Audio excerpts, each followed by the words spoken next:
All right, so looking around, I'm guessing, you all have your own devices besides the school devices here.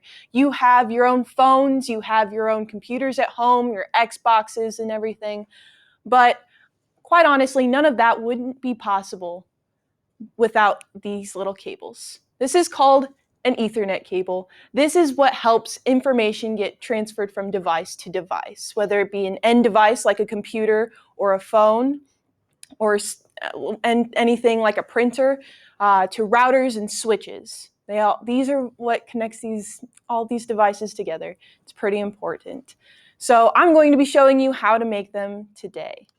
The tools you'll be needing some Cat5 wire. We usually have a spool of it, that you can buy, you can purchase. You're going to need some RJ45 clips. That's the end clips that go onto the wires. You'll also be needing a crimper, because otherwise your clips will not stay on, and it does need to be specific to the RJ45s. You also will need some wire cutters and wire strippers. Step 1, you're going to take your wire stripper and you're going to put it on the setting around 7. Each one is a little bit different, so you do need to know what yours is, because if you do it too deep, then it'll ruin the wires that are inside, and then your cable will not be able to function, and we don't like wasting cables.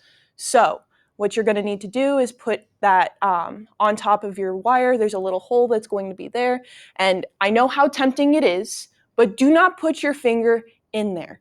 There is a blade. You will get cut. So after that, you spin the wire cutter around, or the wire stripper around, and then the little outer casing of the Ethernet wire or the Cat wire will come off. And you'll be left with something like up here shown, with little wires twisted around each other. Now, it is important to know what kind of wire you're making, because if you don't have the correct wire and you do not put the inner wires in the correct order, your cable will not work. The information will not be sent between devices. So for straight through cables, usually you use T568A on both ends, but if you're doing crossover, which is like doing different devices together, you're going to need one end to be T568A and the other end T568B.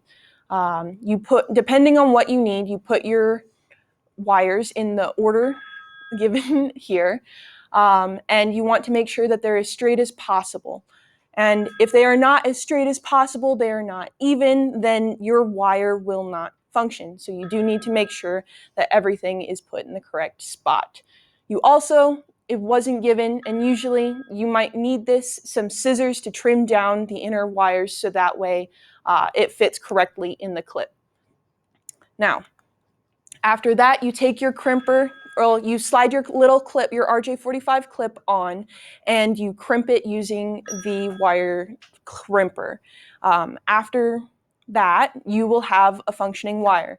There is an occasional step that you can do that allows you to connect two devices, or not connect two devices, to test your wire in order to be able to determine whether or not is actually functioning. Usually they have little wire testers that you can purchase, but this step is not necessary. And that is how you create an Ethernet wire. This is very important for being able to connect to the internet. Like I said, the importance of being able to make your own wires is very important, especially if you're in places like data center.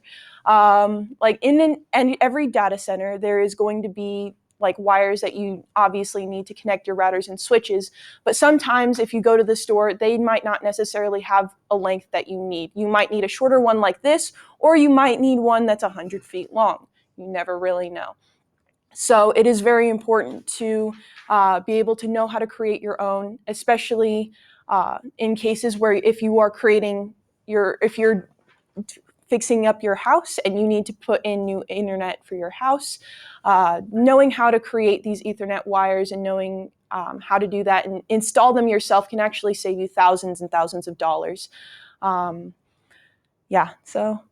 that is how you create an Ethernet cable. I hope you learned a little bit more. Sorry if it was confusing. And that's that. Thank you.